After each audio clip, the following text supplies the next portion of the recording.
Hey y'all, this is Black Shepherd. Got an update to this build concept I originally came up with from my Warbringer, but I've come to find out that I was able to transition that build to an Acolyte of Chayula. So basically you don't have to worry about any clunky war crying, obviously. All you have to do is pop your ice volcanoes and voltaic barrier, right? But wait, we're able to get our Rain of Blades up. In the year 2026, well, honestly I would have never thought, but here we are. GGG actually got this fixed in patch 0.5, 0.4, and it's just as good as I thought it would to make this build work on the Chayula. So what did I go with the Acolyte Chayula? So we're hitting so much with all these skills that I just mentioned, and along with Veracity Manifestations. Basically, this is a poison stacker, and we're using the Splinter of Lorata, as you can see here. So any number of poisons from this weapon can affect a target at the same time.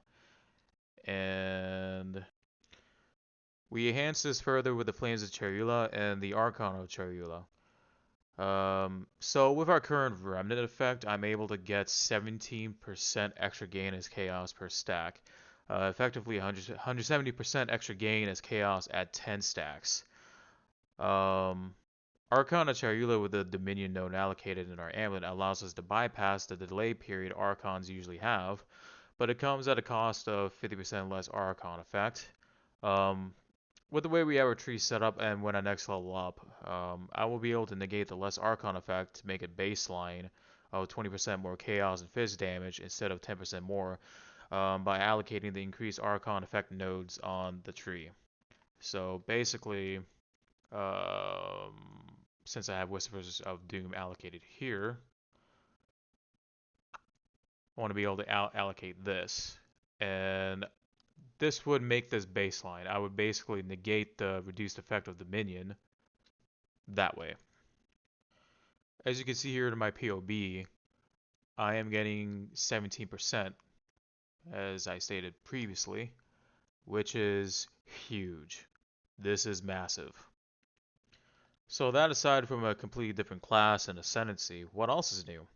Well, I have incorporated Plague Bearer as my single target skill for bossing along with Toxic Domain. So why those two skills? So Plague Bearer has near 100% uptime of how much we are hitting enemies per second, and this synergizes with Archon of Turbula nicely as well. Um, so for Toxic Domain, that was a choice I made out of curiosity due to its pustule mechanic of applying them with my projectiles. Um, by allocating the Idol Yuna in my scepter here, as you can see, at baseline it's giving me 25% chance to immediately overgrow when they enter your presence. And since I have 30% increased effect of socketed augment items, excuse me, sorry. This is not necessary. You can get a cheaper staff without this. 25% is more than enough, but this helps me to just proc the overgrow effect much quicker, but that's besides the point. Um, if we go to talk to the main here, right? And we go to the pustule itself where it does the explosion after you store enough damage. So it stores poison up to 300% more explosion damage based on how much poison that you store on it, right? So normally in any other situation, this would take a while to achieve, right? But with Plague Bearer and how much we hit with that all the time, as you'll see soon, we achieve that cap of 300% more explosion damage very effectively. Very effectively. Not to mention that with the plants overgrowing, it's poisoning at 206 poison per second, on top of our other poisons that are being applied on that pustule to make it pop, so to speak, faster. So, whether this is an intended mechanic or bug or not, I mean, it can be understated that this sounds like an insane interaction on paper. So, with the next few clips, you'll see it put to practice very shortly. So as you can see here, I pop my ice volcanoes, I pop the voltaic barrier, The various manifestations are going to get charged up soon, and they're shooting their projectiles, and their beams are applying the poison stacks on the boss. I very quickly popped the Toxic Bloom and my Plague Berry as soon as they're up, and yeah, as you can see there, his health bar got deleted. Guess what? I'm gonna do it again. That's basically the skill rotation. You just pop your Voltaic Barrier, you pop your Ice Volcanoes, you pop your Toxic Bloom, and then you pop the Pustules with the Plague Bearer, and their health bars get deleted. And that's actually a very nice example of my damage mitigation with my defenses. I'm using Reverie with the Life Flask recovery. I'll actually detail more on that in my mobalytics in the description below. But yeah, I'm doing the same setup, but the thing is, Bodach moves so much, man. And you saw that I did this exact same skill rotation on him, and you saw how much damage it applied, and I just did it again. Yes, it's very effective. Like that combination with Toxic Domain and Plague Bearer, it's unbelievable just how much damage I'm applying. But yeah, like I said, these are sustained skills that I'm applying here with my ward skills. It's just a very weird, unique interaction that, honestly, I'm not really seeing anybody else really using. I mean, the Voltaic Barrier interaction I have seen people using, but not for applying poison stacks. I've seen other people use Voltaic Barrier for Thorns, for example. I've seen that being discussed in Call Tarax's Discord. And that's just one way to apply that, but I decided to do it with poison stacking, and I think that's just,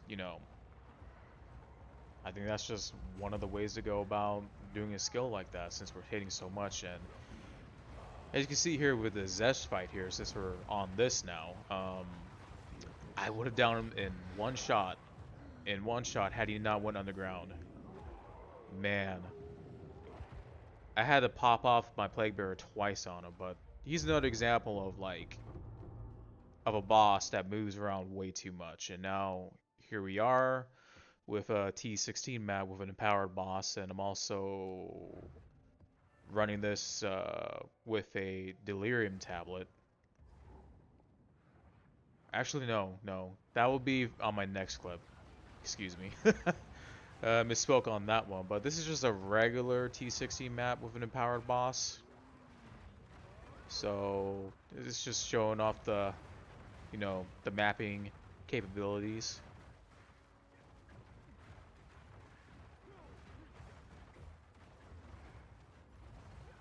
It's just the same skill rotation, just popping the Voltaic Barrier, popping the Ice Volcanoes, popping my Rain of Blades. I forgot to mention I have Overflowing Chalice in Rain of Blades because it's a cooldown skill, and I'm able to get 30% more flash recovery on that, but that's besides the point.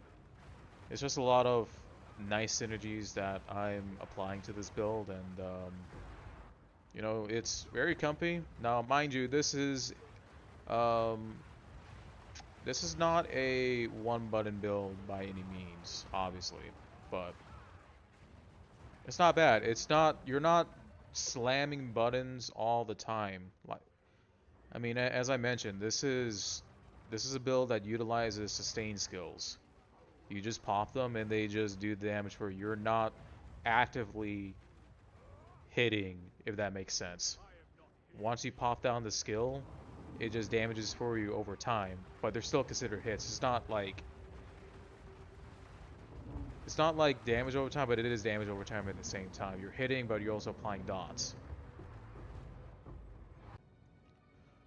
So here is the actual map with the delirium, the mirror of delirium. Mind you, this is not 100% delirious or 200% delirious. This is just a regular delirium map. Just add a little bit more difficulty just to kind of test the build, see how it handles it. And I believe this clip is about 2-3 minutes long, if I'm not mistaken. I mean, I got through this map relatively quick. I mean, depending on the modifiers of the map, it may take me longer to complete if I'm running a map while I'm delirious, or a regular delirium map like this. Now, I will mention this in the mobalytics guide, but this build does not thrive in small spaces like this, or in small corridors. I fell down, but yeah. Once you get out into an open space like this is where the build truly shines.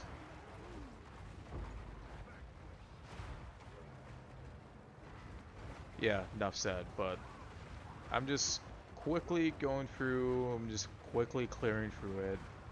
Once I'm out in the open spaces like this, or any other map with an open space like this build thrives.